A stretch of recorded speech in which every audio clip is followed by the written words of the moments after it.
What's going on, ladies and gentlemen? Happy Monday. It's your boy Payne. That's right, I'm hopped up on coffee and I'm cold as shit because I took my kids to school. Happy Monday. Welcome back to another SLA video. All right, guys, we got a massive code that just came out.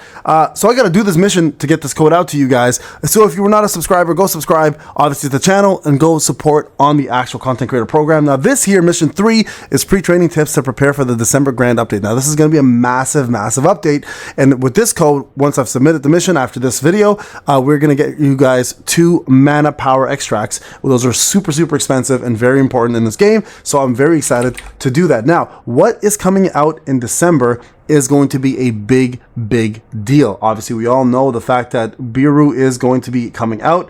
You guys can see here the December update pre-registration giveaway is still going on, so go ahead and do that. And you can also go to this Twitter page and get yourself a chance to win a grand prize of a t-shirt, a mouse pad, and a keyring, and one random person will also win another keyring as well too, which I think are pretty badass looking. So pretty damn cool there. And of course, we have ourselves the massive update coming up right here for Biru. Sloppy seconds, I didn't realize your birthday was on the 24th, so happy early birthday, Cha.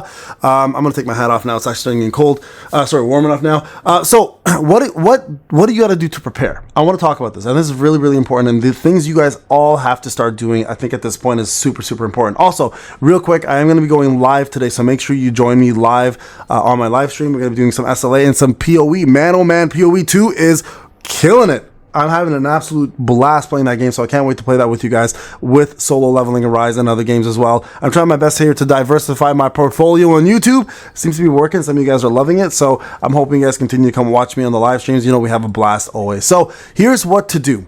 Things to focus on. Growth. This is so important. Now, I want to go through this real quick with you guys. I'm going to give you my estimation. None of these are leaks, by the way. These are my guesses. Okay, some of my guesses, and I want to share them with you guys because I think it's important.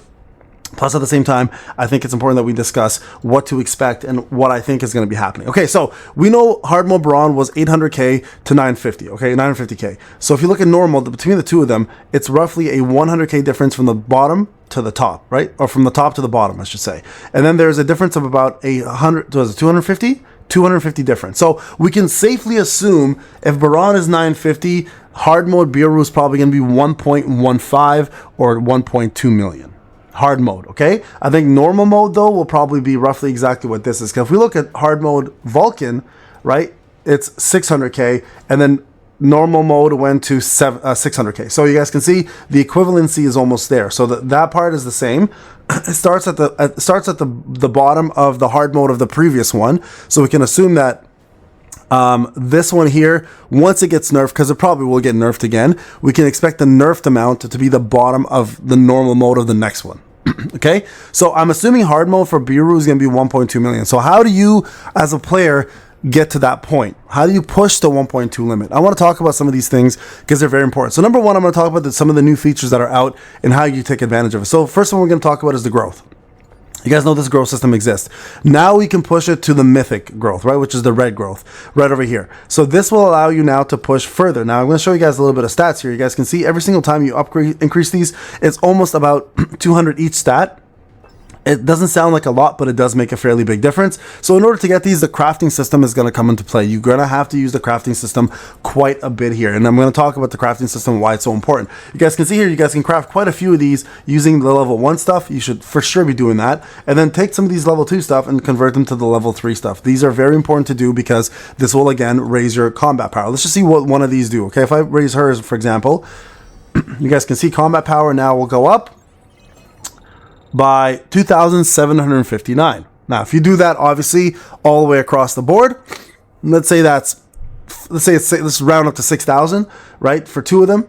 So that's, let's say 8,500 for each unit, right? So you're getting quite a bit of power right there for 3 units, your top 3 units. Now, for elements, the trend, and I'm going to go with the trend, okay? We're going to talk about this because I think it's important, but it might not be true, okay? The trend has always been they take an element here, then they take a second element, and then they put that second element into the next raid, and then another element gets added on. So you can see this was water, wind, and then wind scraped over and was wind and dark. So what I think Biru might end up being is dark and light or dark and fire. Who knows, right? Or they may not even do this trend at all, and they may just go light and fire. That might be the case, right? So we don't know elementally what that's going to be yet, but it is important, guys, to get prepared and start leveling up your best hunters, okay? Because combat power is going to matter more than anything. So this is the first thing you want to do right there. Get this out of the way. That's some of the new stuff there. Second thing, artifacts. This is huge, and I need you guys to focus on this, okay? If I want to change my artifacts, for example, right, and I want to put Obsidian, because Obsidian is the best set for him with Curse, you want to start now using the brand new simulation system to start boosting your stats. You guys can see all the stats I've boosted here, right, for all my characters. So if I want to enhance this one, for example, I have defense over here. If I want to enhance my defense, right, watch what one does. I'm going to start with the bottom one. We got what? 1%, perfect. That gave me 234. So if you, let's just say on average you get 250 a pop, okay? So that's, 1,000 per armor. You've got 8 pieces of armor. That's 8,000 combat power increase. Now, obviously, some give you more, some give you less. So it's important to remember that. But it is very, very critical to push this content as much as you possibly can, because this extra power here is going to boost your account substantially. And I mean, like, there's 140 there on top of that. So that was a little bit more that time. So you guys can see here, it's very, very important, guys, to make sure. Look at 515 for that one. 515, and I'm being generous with the numbers I'm giving you. You can get way more than what I just gave you guys, right? So it's super, super important, guys, at this point to start doing Simulation 15 before it's patched. I keep saying this. I've been preaching this for a long time with you guys. It's now or never, because you're going to get to the point where when they patch it, it's going to be nigh to impossible to get yourself the stats you're looking for. And it's not worth waiting. Again, this is the time to do it, and I highly recommend you guys do push as much of this content as you can, because it will make or break your upcoming content in regards to how far you get. Like this new feature here. Sorry, my note's still running. This new feature here actually pushed me over to the limit of being able to do hard mode brawn with no blessings versus not being able to do hard mode brawn at all. So just let that sink in, right? Of how much of an impact this actually has on the game. So definitely simulation mode is your next one. Now, and then lastly, the main thing, of course, outside of farming your gear and getting the proper gear for you, is your core system. Cores are going to be a big, big problem for you if you don't complete them. So I'm going to start recommending that everybody start focusing on cores, because this is going to be the primary aspect of the game that's going to make the biggest impact outside of the new simulation is your cores. There's a reason why they exist. There's a reason why you should be focusing on them. And it's one of the main reasons why people are outdoing you. If they are outdoing you, it's because their cores are probably leveled up. Now, me personally, I've also had the same problem where the cores have not been the greatest in terms of drops, so I'm still farming them. I'm going to continue farming them, but you should be leveling up your cores as much as you can, focusing on mainly on your DPS first, and then going after that, going after your supports, and then your breakers, obviously, right? So you guys can see here, my Mireille is my main DPS. I'm trying to get her MP up, because obviously that's a complete correlation to her DPS. And this is my next goal, is just maximizing hers first, and then going to Thomas, and then Gunhee, and then Sung Jinu. So those are some of the biggest features you guys have to start focusing on. If you guys don't, you're going to fall behind. Because look, my battle power as a free-to-play player is 1.038. If I put SJW's full curse gear on, I can probably push to 1.07.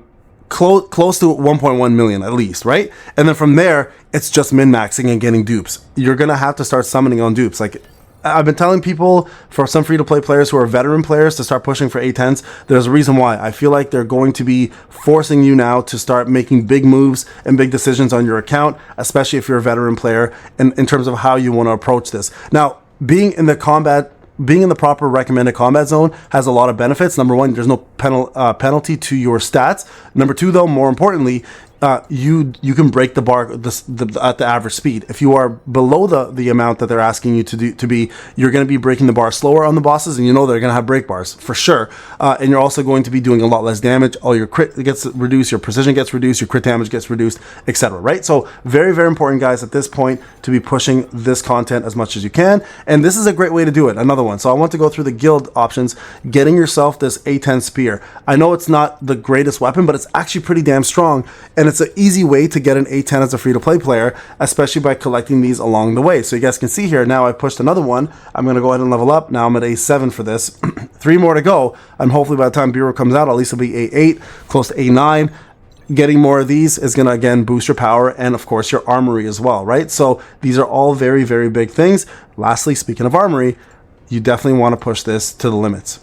Armory is something that you don't want to neglect. Get your armory up. Focus on using essence stones to unlock these positions and start pushing that content, guys. You're going to need as much combat power as you possibly can have.